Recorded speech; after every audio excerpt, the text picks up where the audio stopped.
Manisha Rani rise and fall से बाहर आते ही सबको चौंका दिया। कहा कि ये लोग मुझे जानबूझकर निकाले और ये है राइज एंड फॉल का विनर। तो चलिए सबसे पहले बात करते हैं कि मनीषा रानी को आखिर राइज एंड फॉल से क्यों निकाला गया। तो गाइज आप सभी को जानकारी के लिए बता दें कि राइज एंड फॉल में लगभग ऐसे टॉप 5 कंटेस्टेंट्स को लेके गए हैं ग्रैंड फिनाले में और उसी में से कोई एक विनर बन जाएगा। लेकिन मनीषा रानी को जो निकाला गया है ना, तो जानबूझकर निकाला गया है। दरअसल आप सभी बता दें कि कुछ दिन पहले 3 से 4 हफ्ता पहले वो वाइल्ड कार्ड के रूप में राइज एंड फॉल में पहुंचती है और उसके पहुंचने से राइज एंड फॉल को देखने वाला ऑडियंस ज्यादा हो गए और लोग दिखने भी लगे। दरअसल पवन सिंह जब पहुंचे थे राइज एंड फॉल में तो उनका टीआरपी हाई फाई हो गया था, लेकिन जब भी उनके पर्सनल चीज़ों को लेकर बाहर निकल जाते हैं तो उनका टीआरपी घर जाते हैं। तो वहीं पर मनीषा रानी को लेके आते हैं अश्नीर ग्रोवर। तो यहाँ पे मनीषा को लाने के बाद बिग राइज एंड फॉल को थोड़ा दिखने वाला ऑडियंस बढ़ गया और धीरे धीरे उनको टीआरपी मिलने लगा। लेकिन ग्रैंड फिनाले से बस कुछ ही दिन पहले 3 दिन पहले मनीषा रानी को राइज एंड फॉल से एविक्ट कर देते हैं, यानी कि घर से बाहर कर देते हैं। तो ये कहना तो कहीं मनीषा रानी के साथ गलत हुई है और कई हद तक गलत हुई है। अब जिसको टॉप 5 में लेके गया है ना, वो लगभग वो कुछ भी नहीं किया है राइज एंड फॉल में। धनश्री वर्मा, नयनदीप, आकृति अच्छा दिखी है और वो उन्होंने अच्छा संघर्ष किया है और राइज एंड फॉल को अच्छा कंटेंट भी दिया है। अरबाज, अरुष, ये लोग गए हैं राइज एंड फॉल के फिनाले, ग्रैंड फिनाले में।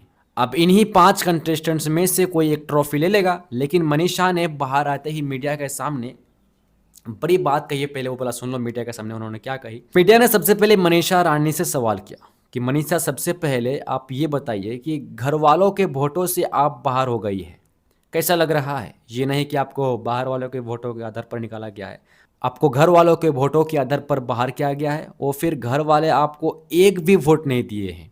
ठीक है, तो यहाँ पे मनीषा का कहना है, अरे भाई, जो बाहर आ गए वही असली खिलाड़ी होता है।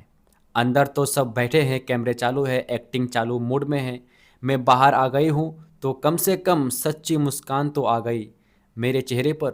ये थोड़ा फनी स्टाइल में बोली है और उन्होंने बीच बीच में ये भी कही कि ये लोग जानबूझकर सिर्फ कंटेंट लेने के लिए मुझे वाइल्ड कार्ड के रूप में लाया गया। अगर यही था तो आप कोई टास्क करा देते या फिर बाहर वालों के वोटों के आधार पर छोड़ देते। आप लोगों को पता ही है कि अगर ये ग्रैंड फिनाले किसी भी तरह पहुंच गई, खास करके धनश्री वर्मा, अरुष, अरबाज, आकृति, नयनदीप, ये लोग मनीषा रानी का आगे कुछ भी नहीं है। अगर इन 5 कंटेस्टेंट्स में से किसी एक को निकाल देते, मान लीजिए यहाँ पे आकृति को निकाल देते हैं, उसके जगह अगर मनीषा रानी को रख देते हैं, तो भाई ये धनश्री वर्मा, अरुष, अरबाज, मनीषा रानी और नयनदीप, इनमें से मनीषा रानी ही टॉप 1 में आती है। उनके ही हाथ में ट्रॉफी होती है क्योंकि ऑडियंस इसको अच्छा पसंद करते हैं। इनका अच्छा खासा ऑडियंस हो गया। तो यार कुछ भी बोलो, मनीषा रानी के साथ बहुत ही गलत हुई है। बिग बॉस OTT 2 में भी पहुंचे थे, उनको सपोर्ट किया था, उन्होंने अच्छा कंटेंट दिए थे बिग बॉस को, लेकिन उसमें भी ये विजेता नहीं बनती है। अब राइज एंड फॉल में वाइल्ड कार्ड के रूप में पहुंचती है, लेके आते हैं तो यहाँ पे उसको भी घर वालों के वोटों के आधार पर निकाल देते हैं। तो चलिए आप बात करते हैं। तो मनीषा रानी को तो घर से बाहर कर ही दिया गया है।